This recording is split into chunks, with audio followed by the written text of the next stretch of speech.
It's the year 2023. What have we learned about the Roth versus traditional debate? Hi, this is financial planner Sean Mullaney. Let's discuss.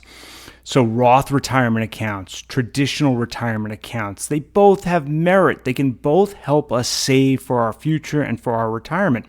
But there is this classic debate in personal finance. Should we be doing traditional? Should we be doing Roths?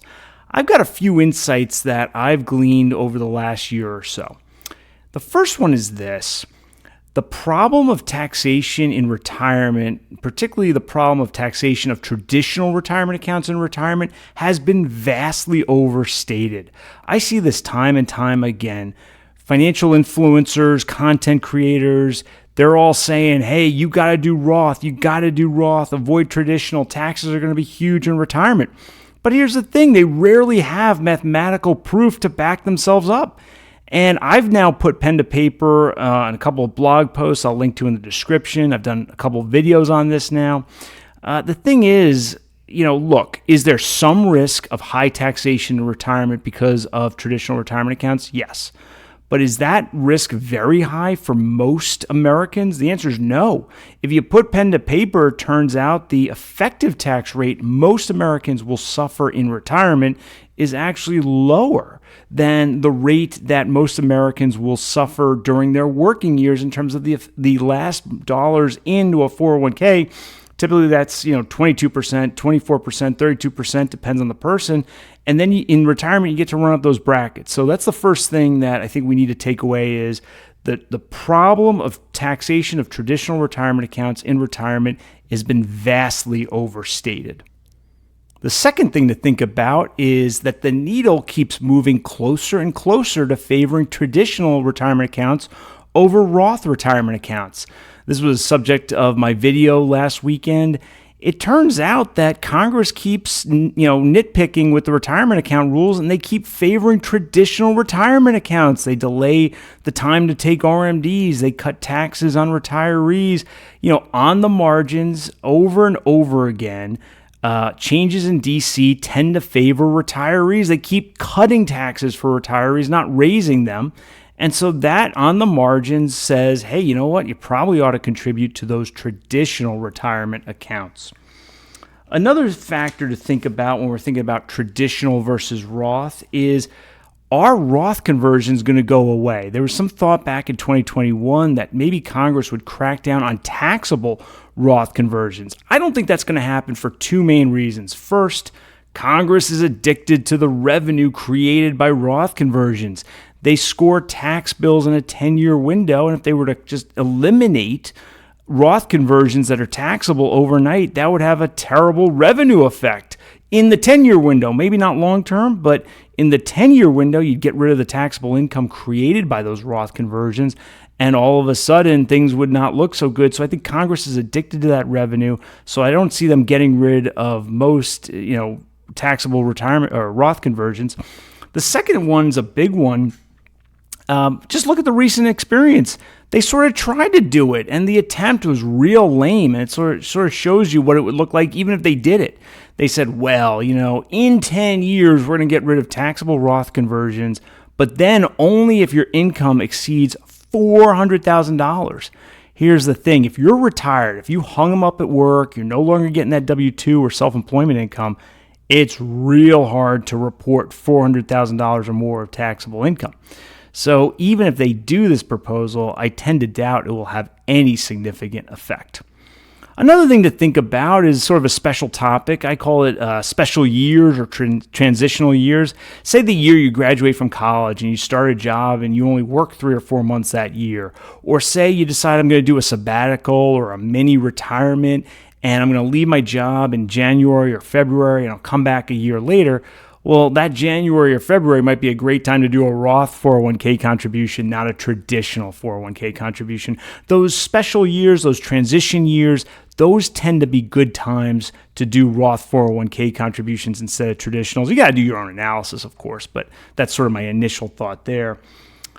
In this Roth versus traditional debate, a lot of times folks are like, is there some magic formula where, okay, my marginal tax rate is X, and at a certain point it crosses over so that a traditional is better than a Roth contribution or vice versa? Or is there some magic balance? I should have, such and such percentage in traditionals and such percentage in tax deferred, in Roths, right? X percentage in Roth, Y percentage in traditionals. There's some magic formula there. And here's the thing. Precision in that regard is just impossible. There are way too many future factors to consider. There's just no way we're going to come up with a precise number on that one. But here's what we can do, is we can optimize not for some mythical number, but for known trade-offs. Here's the thing. We know when we contribute to a Roth 401k at work that that's a dollar we put in there that we can't now put into a tax-deductible traditional 401k. That's a tax deduction that we're leaving on the table, that we're giving up. That's a trade-off. Well, what about at home? The way the rules work today is actually very favorable in this regard because most Americans who are covered by a 401k at work cannot deduct a traditional IRA contribution. That's actually helpful when doing some planning and some analysis because we know that when we put money into a Roth IRA at home, we're not sacrificing a tax deduction. Great. We also know when we put money into that Roth 401k at work, we are sacrificing a tax deduction. So doesn't that sort of point us to, what we ought to do? We ought to do traditional 401ks at work, generally speaking, and then do that Roth IRA at home so we're optimizing for our known trade-offs. Something else to think about in this traditional versus Roth contribution debate is this. Roth contributions end the planning. So what I mean by that is if we think about, hey, I put money into a traditional 401k, that opens the door to all sorts of planning opportunities. Maybe I do a Roth conversion of that money in early retirement. Maybe I do a Roth conversion of that money later on in retirement. Maybe I say, Roth conversions, I'm not even going to bother. What I'm going to do is I'm going to take that money out in retirement and I'm going to be in a low tax bracket anyway, so I win on the tax rate arbitrage there anyway. Or maybe I'll take it out when I have RMDs, but the tax won't be so bad because I'll be in a low bracket at that point. Traditional retirement account contributions are the beginning of the story, right? You can do no planning or you could do additional planning and you could optimize for, hey, I happen to find myself in a low tax bracket. Let me say do a Roth conversion or just take a taxable withdrawal to live on and get tax rate arbitrage that way. Roth contributions are fine, but they end the planning for the most part other than, hey, just keep it in and have as much tax-free growth as possible. But that is sort of a drawback of the Roth contribution while we're working is we don't really get a planning opportunity. Something else to think about, what I refer to as Rothification risks, right? We probably don't want to get to a place in our retirement planning where we get to early retirement and 90+% of our wealth is in Roth accounts. We may want or need to create taxable income when we're early retired. Why? To take advantage of the standard deduction. An unused standard deduction because we have no taxable income is a sad thing. We might as well have used that up against traditional retirement accounts and pay zero federal income tax. What about premium tax credit qualification if we're on an ACA medical insurance plan? We may need to create taxable income, and a Roth conversion is a great way to do that, so that we get that premium tax credit against our large ACA medical insurance premiums. There's also something called a qualified charitable distribution. It's my favorite way for those in their 70s and 80s to make charitable gifts, right? Why give from your checkbook when you could go into your traditional IRA, give that way, and basically you deducted the money on the way in and never paid tax on the way out. If the money's going to charity anyway, we might as well get a tax break out of it, right? So that's another one to think about is just we don't want to have all our eggs in the Roth basket going into early retirement. That argues for some traditional retirement account contributions while we're working. And then the last thing I think about is sufficiency. And this is a big one, and frankly, it does not get factored into this debate enough. Why are we worried so much about tax planning and, oh no, taxes are going up? when most of our listeners, sadly, don't have enough sufficient savings to have a comfortable retirement. That has two knock-on consequences, right? One, if we're not doing well from a sufficiency perspective, we got to get there, right? We got to build up assets so that we can afford a comfortable retirement.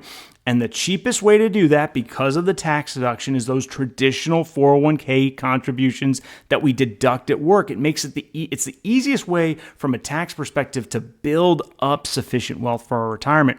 And here's the thing. If we're running behind in the sufficiency game, that tells us something about our tax situation.